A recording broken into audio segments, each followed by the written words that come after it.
From the National Newsroom of the Canadian Press, I'm Rob Westgate.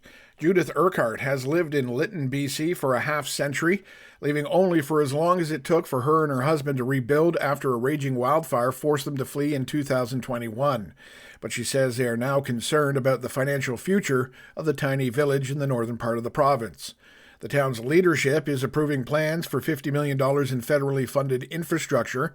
Urquhart says residents haven't been presented with a clear plan for how the village, now home to about 75 residents, will pay to run the facilities. What we're saying is, could you talk with us to say, how is all of this going to work? I want to see the big picture. I don't want to see on a budget 1 year at a time. I want to see more details. A response from the village says Lytton's financial viability was a concern before the fire.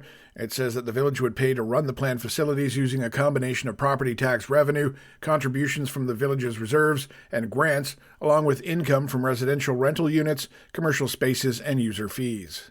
Now, for a labour update from Eastern Canada, New Brunswick's government has signed a collective agreement with the province's school support staff. The new deal includes a general wage increase of $5 per hour spread out over 4 years, but retroactive back to February 2023. If you happen to be hearing a collective sigh of relief, that's because it took more than a year to hammer out the finer details of the initial tentative deal. Over to the international stage, where Pakistan's army chief is set to meet with Iranian officials in Tehran to push new U.S.-Iran talks.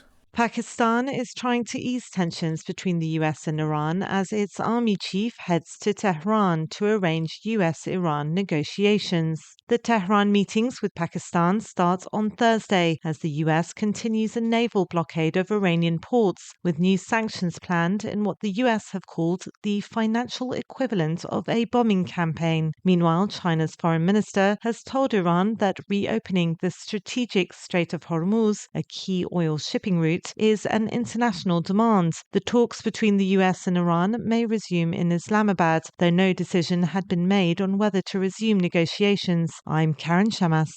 And finally, the crew of the historic Artemis II lunar mission is set to speak with the media later today. Canadian astronaut Jeremy Hansen, Commander Reed Wiseman, pilot Victor Glover, and mission specialist Christina Cook will take questions from journalists at NASA's Johnson Space Center in Houston.